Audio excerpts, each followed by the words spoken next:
마태복음 10장 16절에서 25절 이 본문 말씀은 최고 가치의 말씀입니다. 최고 가치가 있는 말씀이니까 그만큼 말씀을 받기도 또 어렵지요. 그런 부분입니다. 제목을 영광 피우는 죽음 그렇게 했습니다. 하나님의 생명을 우리에게 주셨죠. 생명은 하나님 생명밖에 없어요. 온 우주에 하나님으로 나오지 않은 생명은 없어요. 그런데 그 생명을 받은 우리가 한 생애를 살고 마감하죠. 죽죠. 죽음의 시간에 영광이, 그 생명을 받았으니 생명의 영광이 피어나는 죽음이 되어야 한다. 그 말은 또 영광을 피우지 못하고 썩음을 받는 죽음이 많기 때문이죠. 이게 베드로 사도와 사도 바울의 중심 주제였습니다. 그 베드로와 바울이 복음 선포를 하는 첫 말씀에 이 썩음이 둘 다 중심으로 나와요. 그래서 베드로는 우리가 더 이상 이제 썩음을 당치 아니하리라 이렇게 2번 반복 강조하고, 사도 바울은 3번 썩음을 당치 않는다. 그리고 한 번 더 쓰는데 거기는 우리 조상 다윗조차도 썩음을 당하였다 이렇게 해요. 이게 기독교에서는 거의 사라지다시피 했지만은 이 원어가 빨타스, 내가 빨리타스 그렇게 기억하라고 그랬더니 무수리들이 돼가지고 빨래타스 그러게. 두말할 것도 없이 이게 이제 부활장 고린도전서 15장에 가면 썩을 것을 심고 썩을 것을 입고 썩을 것이 썩지 아니함을 입을 때 그때 사망과 죄의 권세는 소멸된다 뭐 이렇게 해서 또 여러 번 나옵니다. 이게 사실은 생명 문제에서는 썩음은 중심 문제예요. 그런데 왜 썩는 생애를 사는가? 마귀의 말을 듣기 때문에. 마귀가 뭐라고 그랬죠? 결코 죽지 아니하리라. 그러니 일생을 안 죽으려고, 살아남으려고, 또 그 말은 좀 더 잘 살려고. 그래서 돈과 힘이 있으면은 뭔가 내가 더 살아있는 느낌을 받지요. 그게 목매다는 거죠. 근데 하나님 뭐라 그랬어요? 반드시 죽으리라 그랬어요. 이건 저주한 게 아닙니다. 이게 섭리예요. 왜냐 그러면 하나님의 생명을 우리에게 주셨는데 이게 자동적으로 피어나서 영광스러워지면 우리는 로봇이죠. 우리 스스로 그것을 자원하여서 우리 스스로 모든 어려움, 특별히 죽음까지도 넘어서서 그 생명을 피워낼 때 우리의 생명이 되고 또 동시에 우리가 자원함으로 하나님과 하나가 되었으니 하나님의 섭리가 이루어지는 것입니다. 마태복음에 들어와서 이제 서론 끝나고 5장에서 7장이 산상수훈의 주제가 너희다. 그걸 봤죠? 너희. 산상수훈에서 너희가 몇 번 나왔다고 그랬죠? 112번 나왔어요. 그래서 너희다. 그 너희가 뭐냐? 영광의 인간론이에요.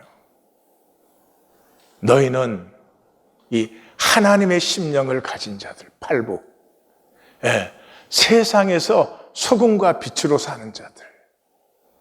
오른뺨을 때리면 왼뺨을 돌려댈 수 있고, 원수를 사랑할 수 있고, 너희를 핍박하는 자를 위해서 기도할 수 있고, 하늘의 아버지가 온전하신 같이 온전할 수 있는 존재가 너희다. 영광의 인간론이에요. 이것만 만나도 성경을 읽는 충분한 가치가 된다. 그렇게 생각해요. 그리고 8장에서 9장도 주제가 너희예요. 너희는 세상을 치유하고 회복하는 사람들이다. 그것이 8장 9장이죠. 그리고 지금 10장에 우리가 들어왔어요. 10장은 보내심이에요. 그 치유와 회복, 세상의 치유와 회복을 섬기는 것이 바로 너희가 사는 길이다. 너희는 그렇게 사는 사람들이다 하는 것이에요. 그래서 이 10장을 받으면 11장 이후에 이제 10장 끝나면서부터 심노, 종교 폐함, 고백, 봄이 열림, 그래서 순종의 십자가와 부활이 이걸 다 받는 거죠. 십장을 받지 못하는 사람은 이것을 받지 못해요. 그러니까 오늘 말씀이 나뉩니다. 말씀은 제가 이렇게 선포를 하지만 나누지만은 이 말씀 받은 다음에 이 말씀을 받는 분이 분명히 이 중에 있습니다. 또 이 중에 많은 분들은 사실은 내 생각으로 내 이해를 하고 내 식으로 똑같은 삶을 살아갈 것입니다. 이 말씀은 나뉘게 되는 말씀입니다. 그 기억을 하십시오. 10장을 보면은 네 단락이 있어요. 1절에서 15절까지는 너희는 하나님과 하나다. 이 우주 만물에서 하나님과 하나가 될 수 있는 유일한 존재가 너희다 하는 거죠. 그리고 16절, 25절 오늘 본문이에요. 그리고 그 생명을 사는 열쇠는 죽음을 향하는 것이다. 이 생명의 영광을 폐하는 것이 두 가지가 있는데 하나는 두려움이에요. 이 죽음에 대한 두려움인데 그렇다고 죽는 것만 두려워하는 게 아니에요. 남들에게 멸시당할까 봐. 돈 없어서 무시당할까 봐. 뭐 잘나지 못해서 대접 못 받 이런 것들이 들어있어요. 근데 그보다 더 절대적인 것이 있어요. 그것은 절대가 아닌 것을 절대화시키는 것이죠. 이것을 우리가 10장에서 보는 건데 죽음을 향하여 산 대표적인 인물이 우리 역사에서는 이순신 장군이에요. 전 세계 역사 다 해도 아마 죽음을 향해서 사신 분은 이분보다 더 그것을 분명하게 보여주시는 분은 드물지 싶어요. 그래서 오늘 말씀은 난중일기에 이순신 장군의 말씀을 이렇게 같이 보면서 흐를 거예요.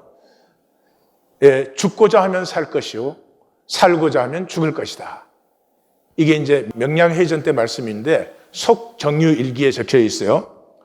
속정유일기라고 하는 것은 난중일기가 그러니까 임진년에서부터 무술년까지 6해 동안에 시작되고 끝나고 정리되고 이럽니다. 그래서 임진년에 쓴 것을 임진일기, 그 다음에 계사일기, 가보일기, 병신일기, 욕한 거 아니에요? 그 다음이 정유회야. 정유연이냐.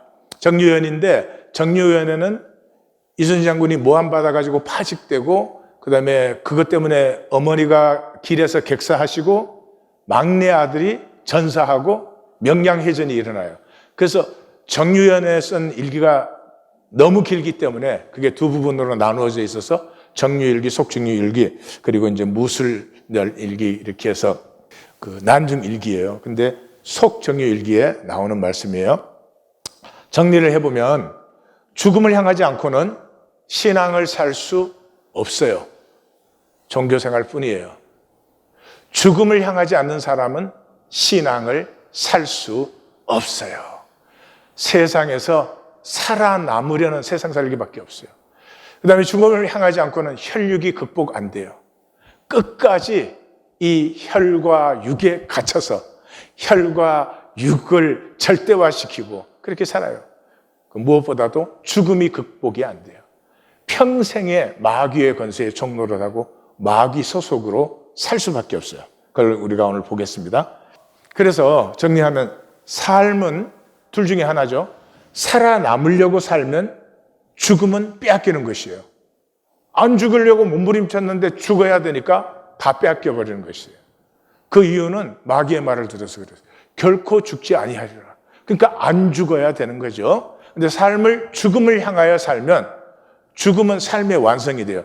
내 평생을 살고 죽을 때 내 생애, 내 삶은 마감되는 것이죠. 그래서 반드시 죽으리라 한 하나님의 말씀을 붙들고 그 죽음의 순간까지 내가 싸울 싸움과 달려갈 길과 지킬 믿음을 지킨 것이죠. 세상은 세 가지의 가치로 되어 있다. 계시 집회에서 보았어요. 경쟁, 우열, 지배. 우리는 이것을 또 인재라고 부릅니다. 경쟁에서 이겨서 우월하고 열등하지 않고 지배하고 지배당하지 않고 이게 세상 가치의 전부예요. 그런데 이 가치는 더 잘 살고 더 편하고 더 나아야 되는 그런 가치예요. 그렇게 어떻게 사셨든지 굉장히 나름대로 선하게, 나름대로 신실하게, 또 나름대로 성공적으로 살아요. 그러나 소속은 마귀예요.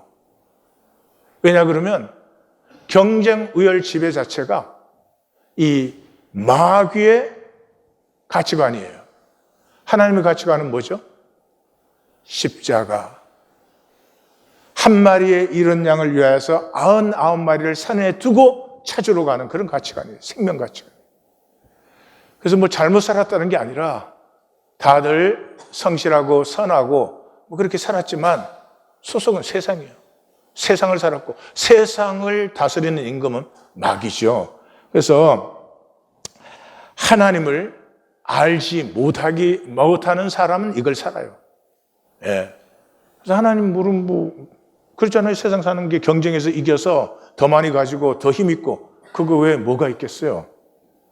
그래서 예수님은 자기 사역에 두 기둥을 호세아 6장 6절로 딱 세우셨죠. 번제보다 하나님 아는 것을 원하노라. 여기 안다고 하는 것은 남녀가 그 하나 되는 몸의 관계로 아는 것을 말하는 것이에요. 그래서 16장에 가시면 이게 하늘과 땅이 통하는 거죠. 땅에서 매면 하늘에서도 매이고 땅에서 풀면 하늘에서 풀리는 하나님과 우리가 하나로 통하는 것을 하나님을 야다한다. 하나님 알라는 것이지 우리 보고 뭘 해달라 그런 거 아니에요. 하나님 필요하신 게 없어요. 그래서 산상수훈의 총 결론이 뭐예요? 내가 밝히 말하노니 내가 너희를 도무지 알지 못한다. 불법을 행하는 자들아 나를 떠나가라 그러시잖아요. 주의 이름으로 선지자 노릇을 했고 주의 이름으로 귀신을 쫓았고 주의 이름으로 권능을 행하였어요. 근데 그게 다 자기 생각, 자기 종교로 한 것이지 하나님을 아는 것이 아니었다 이 말이죠. 그래서 지금도 하나님을 알려는 사람이 참 드물어요. 하나님과 만나고 하나님과 대화하고 조금씩 하나님을 알아가고 하나님을 느끼고 그것을 찾는 사람 참 드물고 이제 하나님 믿었으니까 원하는 건 내놔. 종교는 사람을 이렇게 다 배려놔 버렸어요.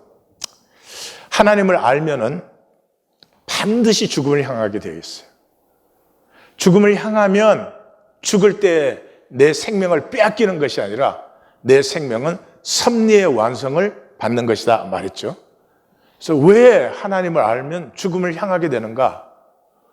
우리 하나님은 특징이 많이 있습니다. 몇 가지만 제가 나눌게요. 자진추방, self-exiled. 우리가 죄짓고 에덴에서 추방될 때 하나님은 낙원에 그냥 계시면 돼요. 우리가 추방된 것이니까. 근데 하나님은 우리와 함께 하기 위해서 자신이 스스로 추방되셨어요. 근데 살아계신 하나님이 죄인 가운데 있으면 어떻게 되죠? 죄인들이 죽지요. 그래서 하나님이 어디에 계셨어요? 지성소에 계셨어요. 지성소 그러니까 멋있잖아요. The Holy of the Holies 그러니까. 죽음의 자리예요. 그 뜨거운 광야에서 4겹의 텐트예요. 그 중에 한 겹은 해달 가죽이에요. 그런데 지성소는 그 텐트 안에 창문도 없고 문도 없어요. 그리고 제사 때마다 거기 피를 뿌리잖아요. 그러니 그 탁식 대제사장이 거기 들어갈 때는 그래서 발에 밧줄을 묶고 방울을 달아서 거기 들어가는 거예요. 3분 이상 지체하면 죽을 수밖에 없어요. 죽음의 자리에 하나님이 계시는 거예요. 우리와 함께 하시고 싶었어요. 그리고 성전을 연립하셨잖아요. 열왕기상 솔로몬 성전 그 봉헌식 한번 읽어보세요. 예?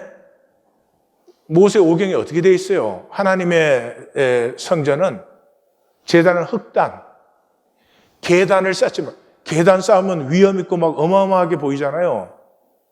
그게 하나님의 전인데 솔로몬이 이방신전 본 따가지고 막 어마어마하게 짓고 계단도 엄청나게 높고, 솔로몬 성전 잘 읽어보세요.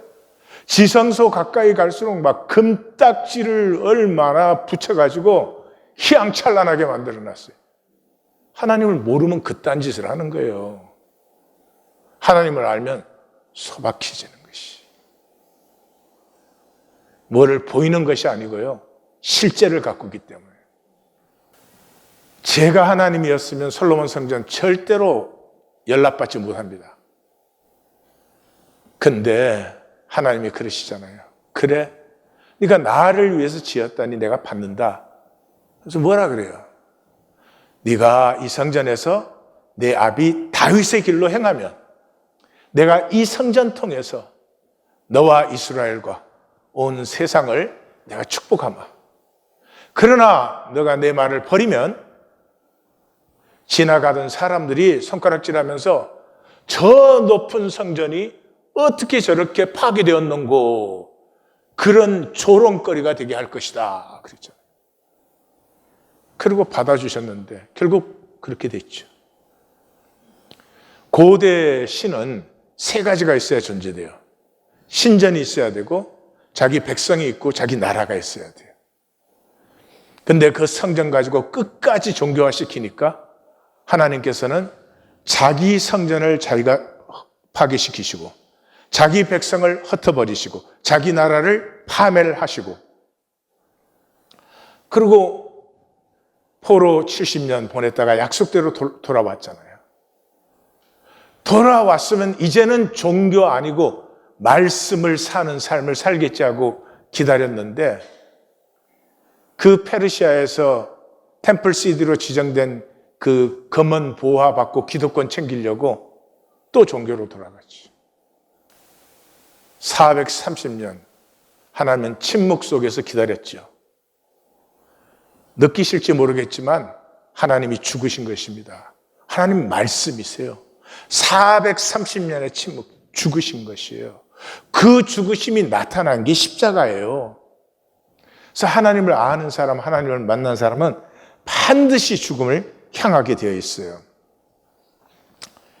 이순신 장군께서 진실했다면, 충실했다면 마음의 전략을 버려라. 우리말로 하면 생각의 전략이요. 전략은 그대의 진실과 마음을 가릴 뿐이다. 마음을 다했다면 그 다음부터는 마음의 일이다. 진실했다면, 충실했다면, 죽음을 향하여서 무엇을 했다면, 내가 하는 일에 진실과 이 신실함이 있을 수 있는 유일한 길은 죽는 때를 바라보면서 할 때지, 죽음을 향하지 않고는 계산이 돌아가고 머리가 돌아가고 이익 챙기기에 빨라지죠. 죽음을 향하면 마음에서부터, 예수님 말로 하면 생수의 강이 솟아나는 것입니다. 우리의 생명 본질에서부터 피어나는 것이지, 뭐를 했다 안 했다 떠들고 자랑하고 그런 천박한 일을 하지 않는 것이죠. 천국이 자격을 포기했잖아요. 천국이 침노를 당한다는 말은 천국이 자격을 포기했어요. 천국에 들어가려고 하면 자격이 있어야 됩니다. 근데 그 자격을 포기해버렸어요. 그래서 세리와 창기는 깨어진 가슴. 세리와 창기는 누가 봐도 죄인, 자기가 봐도 죄인, 모두가 죄인. 그래서 그 깨어진 가슴 때문에 하나님이 천국 자격을 포기하셨다고요. 죄인은 통회하는 사람이 어찌할꼬? 그 감히 고개를 들고 바라보지도 못하고 멀리 서서 Have mercy on me, I'm a sinner. 나를 긍휼히 여겨주시옵소서. 베드로 사도의 증거를 듣고 어찌할꼬? 그 죄인의 가슴 때문에 하나님이 자격을 포기하셨다고요. 그냥 들어와, 그냥. 그 깨어진 가슴의 아픔 때문에 하나님이 아프셨어요. 탕자는 그냥 종이 하나라도 나는 돌아가겠다 하는 그 마음. 그래도 천국으로 들어오지 않는 사람들이 있습니다. 종교인들이에요. 종교인들은 이런 자의 의식이 없어요. 예. 요한복음의 8장에 보면 그러거든요. 종교인들은 예수를 믿은 유대인들이 우리는 아브라함의 자손이야 그래요. 예수님도 참 대단하세요. 그래? 아브라함의 자손이면 아브라함의 행사를 하지. 너희는 마귀의 자식이야 그럽니다. 아니, 보통 센 심장 아니고는 말 못해요. 마귀의 자식이에요. 종교인은 결코 침노하지 않고 자기 종교로 자기 의를 지키고 자기의 거짓을 더하고 사람들이 어떻게 볼까에만 신경 쓰지 하나님을 모르니 하나님의 음성에는 관계가 없습니다. 이순신 장군께서 내 인생의 방해자는 언제나 나 자신이었다. 내가 나 안 속이면 아무도 나 속일 수 없어요. 내가 하나님 안 믿는 것 뻔하잖아요. 대부분은 돈 믿잖아요. 확실하지 않으세요? 예? 하나님과 나 하나 아니잖아요. 하나세요? 나에게는 하나님이 절대 아니잖아요. 돈이 절대지. 그런데 종교에 소속돼서 교회당 나온다는 이유로 하나님이 주님이시고 하여튼 내가 나 안 속이면 아무도 나 속이지 못합니다. 종말, 죽음이 인격의 자리죠. 죽음의 순간에 우리의 모든 상황과 조건은 다 벗어버리는 것이죠. 이거 다 벗으면 뭐가 남아요? 이하권이의 인격만 남아요. 주님이 아시는 나, 주님 앞에 나만 남고 상황, 조건 이런 건 다 없어집니다. 그래서 죽음을 향하여 살 때 상황과 조건을 넘어서 생명 품격, 생명 가치를 갖고는 이 초월의 길을 갈 수 있어요. 죽음에서는 생각이 끝나버리잖아요. 생각은 어디서 나요? 뇌에서 나오는 뇌. 우리가 죽으면 제일 먼저 썩는 것이 뇌예요. 예? 산소 공급이 끊어지면 5분 후부터 썩기 시작합니다. 뇌가 썩으면 순수 양심이 열려요. 그동안 척 했던 것. 그냥 거짓말을 거짓말로 의식도 안 하고 말할 수 있었던 이런 것들은 죽음을 향할 때 돈 주고 하라고 해도 잘 안 돼요. 죽음은 유일한 초월의 길이고 유일한 진실의 길입니다. 이순신 장군이 또 태양빛 아래 뛰는 자는 촛불에 연연하지 않는다. 꼭 그 난중일기를 읽으면요. 이분이 성경을 아신 분 같아요. 하나님을 아는 사람이 경쟁, 우열, 지배. 하나님 아는데 난 너보다 잘나야 된다. 나는 너보다 많이 가져야 된다. 나는 미치고는 못 산다. 에이, 종교는 좀 거짓말이 너무 좀 심해요. 오늘 본문은 한마디로 죽음을 향해 보낸다는 거예요. 16절, 보라 내가 너희를 보냄이 양을 이리 가운데로 보낸과 같도다. 내가는 십자가의 주님이에요. 양을 이리 가운데 보내는 건 죽음으로 보내는 거예요. 이리 가운데 양이 들어오면은 괴롭히고 힘들고 어려울 것이다. 그런 말 아니에요. 예? 이리 가운데 양 들어왔는데 걸레 빨아서 청소해. 너 화장실 청소했니? 그래요? 잡아먹어. 그러므로 너희는 뱀같이 지혜롭고 비둘기같이 순결하라. 깨끗한 지혜를 가져라는 거죠. 우리의 지혜는 항상 거짓과 술수가 들어있어요. 근데 우리의 지혜가 비둘기같이 순결해질 수가 있어요. 언제? 죽음을 향할 때. 죽음을 향할 때 욕망이 힘을 잃어요. 하인이 실수로 불을 내어 대천과 수루방에 옮겨부터 장편전 200여가가 모두 다 타버렸다. 군량 화약 창고에 옮기지 않았지만 그저 바라만 보아도 매우 안타까운 마음이다. 세상 잘 살려는 사람. 지금 전쟁 때인데 다행히 뭐 화약고 군량미는 안 탔지만은 그 진영 시설들이 다 타버렸는데 하인의 실수 때문에 죽여도 마땅치 않다 뭐 이럴 것 같아요. 근데 이순신 장군님에게는 바라만 봐도 참 안타깝다. 이 어려운 시기에 언제 저걸 다시 복구하고. 보이세요? 현상에서 초월이? 우리 현상에서는 좋은 일도 일어날 수 있고 안 좋은 일도 일어날 수 있어요.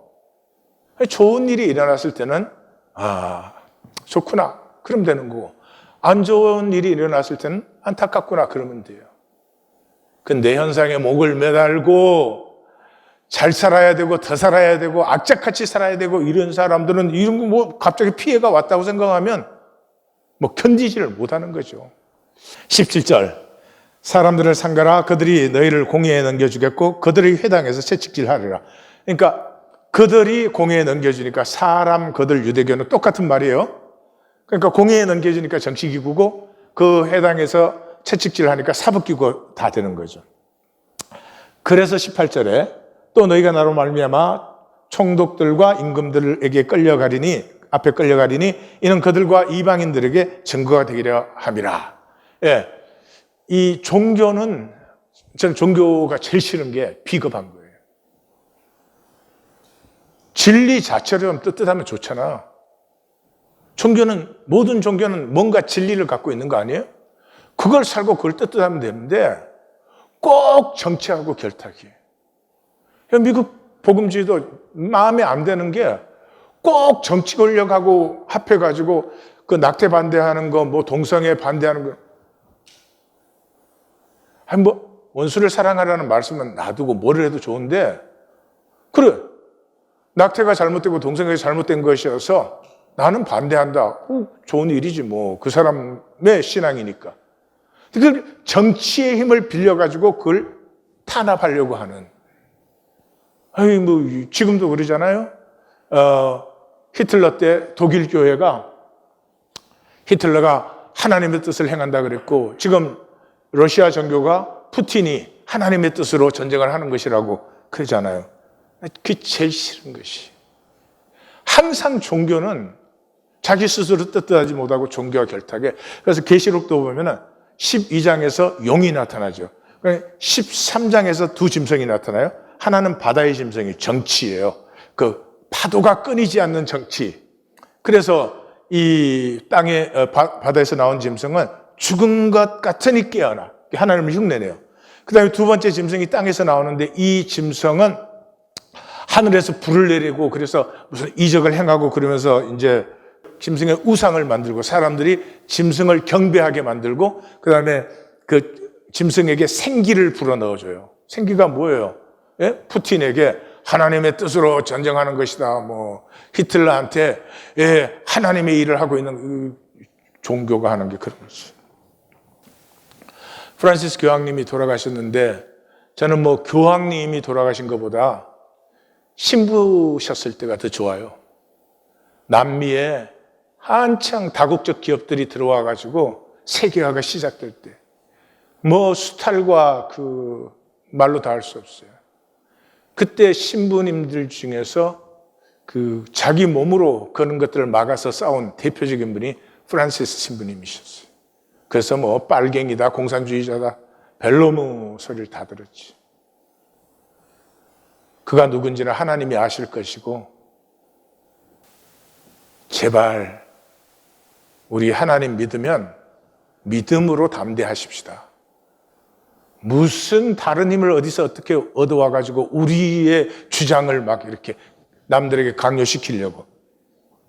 예수님 모르는 거죠. 너희를 넘겨줄 때 무엇을 또 어떻게 또 무엇을 말할까 염려하지 말라. 그때 너희에게 할 말을 주시리라. 넘겨줄 때가 바로 디토미 하는 단어인데, 여기 예수님이 십자가의 인자가 죽는다는 걸 3번 말씀하시는데 마지막 3번째부터 십자가까지 18번 나오는 말씀이에요. 그러니까 죽음에 넘겨진다. 이게 예수님이요. 그러므로 우리도 보내심을 받았으면 죽음에 넘겨진다 하는 것이에요. 그래서 무엇을 말할까 이런 걸 염려할 필요는 전혀 없다. 왜? 죽음을 향하는 사람 속에는 반드시 진실이 들어있어요. 그럼 진실은 반드시 나타나게 되어 있다. 그렇죠. 이순신 장군께서 나를 향해 오는 고통을 막으려고만 하면 고통은 망치가 되어 나를 부술 것이다. 하지만 바람이라 생각하면 고통이 내게 줄 것은 오직 스치는 것뿐이다. 저도 제 생애를 이렇게 돌아보면 참 어려운 때도 있었고 참 좋은 때도 있었고 긴 말씀으로 성도들을 괴롭힐 때 살아있는 보람을 느끼면서 근데 좋았든 안 좋았든 다 스치고 지나간 것들이었어요. 남는 것은 제 인격이에요. 그 모든 삶을 통해서 하나님이 씨앗으로 주신 그 하나님의 생명이 내 안에서 얼마나 자라고 피어나고 열매 맺었는가 하는 것이죠. 20절 말하는 이는 너희가 아니라 너희 속에서 말씀하시는 이 곧 너희 아버지의 성령이시니라. 아버지의 성령. 왜 이렇게 표현하죠? 예수님이 마태복음 시작에서부터 하늘에 계신 내 아버지가 있어요. 나의 아버지가 너희 아버지니 너희와 나는 동일하죠. 너희와 나는 하나 되어 함께 아버지의 뜻으로 이 세상에 보내심을 받은 자들이다 하는 것이죠. 그리고 말할 것을 염려하지 말 것은 너희가 논쟁하는 거 아니야. 너희가 논쟁하는 것이 아니야. 너희가 나와 하나라면 죽음을 향해서 살고 있다면 그러면 반드시 너희 속에서 하나님의 진리는 나타나는 것이다. 21절에서 23절은 종말에 관한 것이에요. 그래서 장차 형제가 형제를 부모가 자식을 죽는 데 내어주며 자식들이 또 부모를 대적하여 죽게 하리라. 혈육관계는 이 현상관계의 뿌리요 기초요. 이 혈육관계에서 부모-자식 관계, 가족관계가 깨어진다는 것은 모든 관계가 붕괴되는 것입니다. 종말이에요. 종말에 이 혈육관계가 쓰지 못해요. 예. 만약에 종말에 혈육관계가 우리를 세워줄 수 있다면 참 좋겠어요. 그러면 우리 중에 많은 사람들이 대부분이 사실은 구원을 받을 거예요. 그런데 우리의 절대였던 혈육관계가 우리를 세워주지 못해요. 모든 현상의 관계는 붕괴되는 것입니다. 22절 또 너희가 내 이름으로 말미암아 모든 사람에게 미움을 받을 것이나 끝까지 견디는 자는 구원을 얻으리라. 그러니까 종말의 때에는 전반적인 배교와 박해가 일어나는 것이죠. 거기에서 하나님이 우리에게 하시는 말씀은 참 차갑습니다. 죽도록 충성하라. 이게 너 반드시 이겨내야 된다 이런 말씀입니까? 아니죠. 종말의 시금석은 죽음이에요. 나에게 어떤 고백이 진리가 있었다면 죽음에까지 지켜졌을 때 그게 진실이에요. 죽을 것 같으니까 버렸다. 그러면 진실이 아니죠. 그러니까 이 말씀은 사실은 복입니다. 싸달지에 사는 삶을 사는 사람은 싸울 선한 싸움, 달려갈 길, 지킬 믿음이 있는데 이걸 한없이 해야 된다 그러면 저주죠. 그 싸우고 달려가고 지킬 믿음을 언제까지? 이 죽음까지. 그래서 우리의 일생은 잠깐입니다. 그리고 그것이 복입니다. 그리고 하나님과 하나 되는 것을 선택하기에 충분한 시간입니다. 오늘 말씀이 선포되어도 하나됨을 선택하는 분들이 있을 것이며 그냥 자기 세계 지키는 단절의 길로 똑같이 살아버리는 사람도 있을 것이라고 생각이 듭니다. 23절 이 동네에서 너희를 박해하거든 저 동네로 피하라. 내가 진실로 너희에게 이르노니 이스라엘의 모든 동네를 다 다니지 못하여서 인자가 오리라. 이런 게 이제 번역이 참 안타까움이에요. 저 동네 아니에요. 팔리스, 폴리스, 도시라는 단어예요. 이게 마태복음에는 27번이나 나와요. 왜냐 그러면 그 당시 마태가 이 복음서를 적고 있을 때 이미 AD 70년에 예루살렘 망하고 유대인은 예루살렘에 돌아올 수가 없었어요. 그러므로 전 세계에 흩어진 디아스포라로 살고 있었어요. 그러므로 유대인이 살고 있는 도시들이 점점점 확장이 되는 것입니다. 그런데 그 확장되는 속도를 우리의 증거의 속도가 따라가지를 못해요. 지금 유대교를 보세요. 조용히 세상을 다 점령했잖아요. 예? 정치, 경제, 교육, 문화, 예술, 체육, 법, 금융 다 유대인들이 만든 거예요. 그게 만든 것까지는 좋은데 체육까지도 부패하게 만든, 이 세상에 제일 부패한 단체 중에 하나가 IOC, FIFA. 왜요? 유대교가 만들었거든요. 유대교는 경쟁 지배 우열의 가치관으로, 세상 가치관으로 이 땅의 복을 추구한 자들, 하늘 생명을 거부하고, 제가 유대교 하는 것 아닙니다.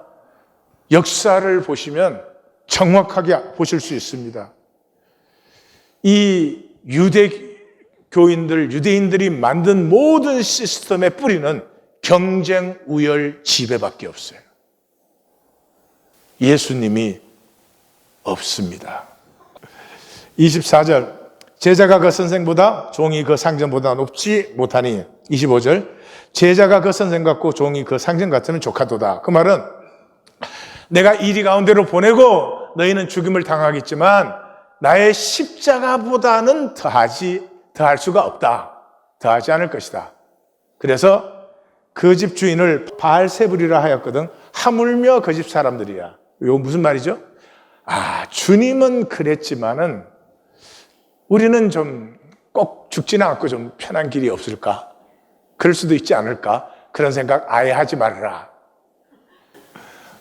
오늘 결정이 나는 거예요. 주님 믿을 건지 안 믿을 건지.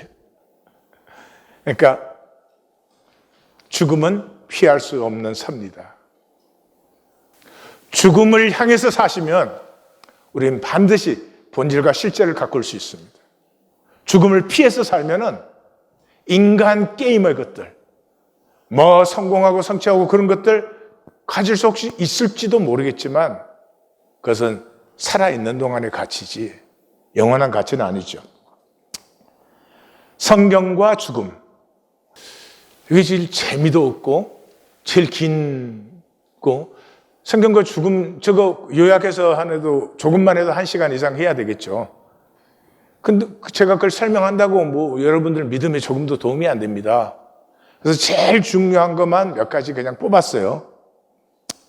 죽음에서 생명이 됩니다. 아브라함이 이삭을 제사 드릴 때 아들을 제물로 바칠 때 아버지 가슴이 이미 죽은 거예요. 거기에서 생명 역사가 일어났죠.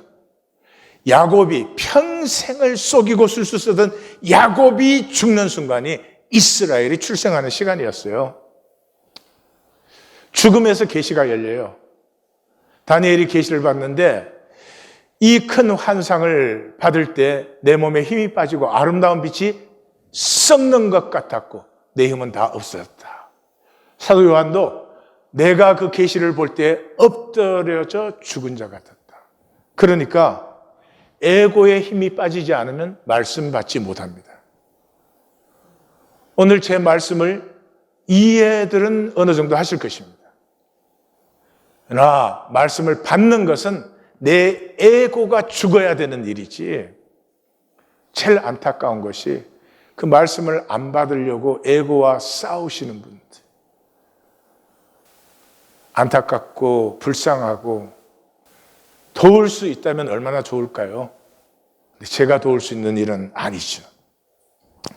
죽음에서 섭리가 완성됩니다. 사람의 모양으로 나타나사 자기를 낮추시고 죽기까지 복종하셨으니 곧 십자가에 죽으심이라. 계시록 5장 12절, 죽임당하신 어린 양이 능력과 부와 지혜와 힘과 존귀와 영광과 찬송을 받으시기에 합당하도다. 그러니까 섭리를 받으려면 우리 생명은 시냇가에 심은 나무처럼 자연스럽게 자라고 열매 맺도록 된 생명이거든요. 그 섭리를 받아야 되는데 그 섭리를 받으려면 에고의 힘이 빠져야 됩니다. 종교인이 되면 에고가 강해져 가지고 이게 뭐 철제 에고인지 플라스틱 에고인지 안타까워집니다. 약속이 완성되는 것도 죽음에서입니다. 우리가 아직 죄인 되었을 때 그리스도께서 우리를 위하여 죽으사 하나님께서 우리에게 대한 자기의 사랑을 확증하셨다. 히브리서 9장 15절에 새 언약에 그는 새 언약의 중보자시니 우리의 죄를 속죄하려고 죽으사 영원한 기업을 이루셨다. 예배, 여기 예배 의식에 왔다 갔다고 예배 드린 거 아닙니다. 에고의 힘을 잃어야 그 예배에서 예배를 만나게 되는 것이에요. 무엇보다도 죽음에서 내 생애는 마감되고 내가 누구였느냐 하는 것이 나타납니다. 그래서 예수님이 죽으셨을 때 찬송받을 자의 아들 그리스도 권능자 우편에 앉았다가 하늘 구름을 타고 오실리 사람의 아들 선지자 유대인의 왕 하나님의 아들 이스라엘 왕 이게 다 죽으신 다음에 예수님을 묘사하는 것이에요. 죽으시고 나니까 예수님이 누구였는지 설명한 거지. 저도 제가 죽고 나면 내가 누구였다는 게 나타나요. 자, 죽음의 진실. 죽음의 진실은 성경과 예수님은 항상 그 죽은 것을 보고 잠들었다 그러거든요. 그게 비유적인 표현이 아니에요. 그게 진짜예요. 그게 실제예요. 죽음은 의식의 일시 중단이에요. 잠든 것과 동일합니다. 시간과 공간은 의식이에요. 이 시간과 공간은 지금 현상에 뭐가 있는 것 같잖아요. 이가 의식할 뿐이에요. 그래서 똑같은 시간이 있어요. 똑같이 힘든 시간이 있는데 인격이 높은 사람이 그 시간을 받는 것과 인격이 낮은 사람이 그 시간을 받는 건 전혀 다르죠. 그러니까 시간과 공간이 실제가 아니라 의식이 실제죠. 근데 그 의식이 잠깐 중단되었다가 다시 깨요. 왜냐 그러면 현상의 나는 이제 끝나고 본질의 나로 전환되기 때문에 그렇습니다. 그래서 존재의 소멸이 아니에요. 예. 에너지 불변의 법칙, 질량 불변의 법칙. 이 세상에 창조된 것은 더할 수도 뺄 수도 없고 변하지 않아요. 존재는 소멸되지 않습니다. 그리고 그 죽음에서 내 생명 가치는 확정되는 것입니다. 유업의 영체가 되든지 하나를 그대로가 되든지 일출과 일몰, 우주 역사 이래로 해는 동쪽에서 떠서 서쪽으로 집니다. 절대 진리입니다. 한 번도 이게 바뀐 적은 없고 바뀔 수가 없습니다. 그런데 언제까지? 지구 껍질에 붙어 있을 때까지. 지구에서 조금만 떨어져도 해는 뜨지도 않고 지지도 않아요. 그러니 세상 진리, 현상 진리, 생각 진리 전부 상대적인 그것을 붙들어지고 사셔서는 안 됩니다. 그 모든 것 속에서 영원한 진리를, 말씀을 갖고 가셔야 돼요. 무엇보다도 죽음에서 내 생애와 내 보내심 받음, 나는 왜 이 시간 이 자리에 이 모습으로 여기에 있는지 그 받음이 완성되는 것이에요. 예수님은 이걸 잘 말씀해 주십니다. 요한복음 12장에서 인자가 영광을 얻을 때가 왔도다. 인자의 본질이 이제 피어날 때가, 다시 혈육을 벗을 때가 왔도다. 하늘의 미랄이 땅에 떨어져 죽지 아니하면 하나를 그대로 있고 죽으면 많은 열매를 맺느니라. 내가 너희에게 실상 말한다. 내가 떠나가는 게, 내가 죽는 게 유익이야. 내가 죽지 않으면 나는 그냥 하나의 육체적 존재로 너희 앞에 있을 뿐인데 내가 떠나가면 보혜사 성령으로 와서 시간 공간을 초월해서 모든 생명들에게 구원과 은혜를 베풀 수 있게 되지. 그래서 17장 1절에 이 세상에서 제가 제일 부러워하는 고백. 눈을 들어 하늘을 우러러 이르시되 아버지여 때가 이르렀으니 아들을 영화롭게 하사 아들로 아버지를 영화롭게 하소서. 하나님께 이 고백을 드릴 수 있는 심령은 여전히 육체 속에 있는 심령이에요. 얼마나 좋을까? 얼마나 좋을까? 나 주신 생애를 살았습니다. 이제 마감하는데 나를 영화롭게 하사 나의 그 영화로움으로 아버지께서 영광을 받으시옵소서. 이런 사람들을 그리스도인이라고 하는 것입니다. 영상을 하나 보겠습니다. 살아남으려고 사시면 이 현상에서 종족 보존하고 사시는 게 목적이면 저게 미니멈입니다. 가시고기만큼은 해야지. 그게 아니고 만약에 하나님께 받은 하나님의 생명, 그 생명의 영광을 피우시길 원하시면 우리의 힘과 노력으로는 되지 않습니다. 주님과 함께 죽음을 향하면서부터 우리 속에 있는 하나님의 형상에 초월이, 그 신비가 피어나는 것이, 이걸 막는 것이 생각입니다. 생각은 자기 생각이니까 자기 중심적이에요. 그래서 가슴이 다치게 하고 하나님의 섭리를 막아버립니다. 본질을 결코 못 만나요. 평생 교회당을 다니면서 본질을 못 만납니다. 그래서 돌이키지 않아요. 거짓하기를 계속하고 소속, 단절된 마귀의 소속시키기에 모든 것을 보냅니다. 구약의 멸망 핵심을 우리는 이사야서에서 보았죠. 65장 2절에 종일 자기 생각을 따라 악한 길로 행하는 패역한 백성, 자기 생각을 따라. 신약의 멸망의 대표적인 것이 고린도후서 10장 5절, 하나님을 아는 것을 대적하여 높아진 모든 생각을 사로잡아 그리스도께 복종시키라. 생각 말라가 아닙니다. 생각 안 하면 못 사는 것이죠. 우리의 생각은 하나님보다 높아져 있다는 것을 인식해야 됩니다. 그 생각을 다스릴 수 있는 유일한 길은 죽음을 향할 때까지 우리의 뇌를, 내 뇌인데 내가 다스리지를 못합니다. 그러면 진정으로 살고 싶은 삶, 가치 있고 의미 있고 살수록 아름다워지고 하나님의 그 생명의 신비를 피우고 싶은, 진정으로 살고 싶은 삶은 우리가 스스로 버리는 것입니다. 우리는 이사야서에서 죽음을 품어 피운, 생명을 피운 하나님의 종의 노래를 만났습니다. 우리 같이 한번 읽겠습니다. 누가 우리가 전한 것을 믿었고 야훼의 팔이 누구에게 나타났느냐? 그는 주 앞에서 자라나기를 어린 가지처럼 또 메마른 땅에서 나온 뿌리처럼 자랐다. 우리는 그를 멸시했다.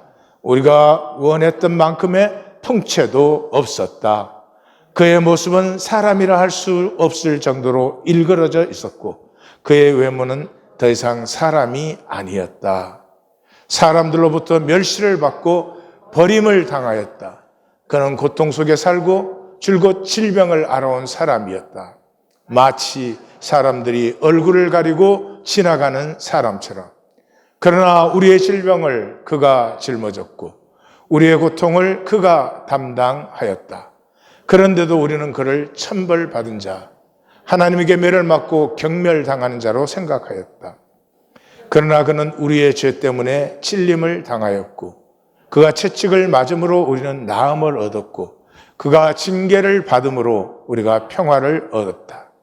우린 모두 양처럼 우리의 멋대로 헤매었고 우리들은 각각 제멋대로 생각하였다. 그럼에도 야훼는 우리 모두의 죄악을 그에게 담당케 하였다. 고초를 당하였지만 그는 오직 순종함으로 받아들였으며 그 입을 열지 않았다. 마치 도살장으로 끌려가는 양처럼, 마치 털 깎는 자 앞에 선 어린 양처럼. 세상의 더 잘 살고 더 잘 맞고 인정받고 대접받아야 하는 것이 생의 목적이라면 이 말씀은 저주의 말씀입니다. 그러나 생명을 아는 자라면 얼마나 아름다운 고백이요 얘기인지, 더 이상 아름다울 수 없고 더 이상 신비로울 수 없는 하나님의 섭리가 여기에 있습니다. 제가 말씀 시작할 때 이 말씀 선포 후에 받는 심령도 있을 것이고 또 자기식으로 이해한 후에 똑같은 삶으로 돌아갈 사람도 있을 것이라고 하셨습니다. 그 말을 기억하면서 지금 이 시간에 우리 간절히 같이 기도하겠습니다. 다 같이 기도합니다.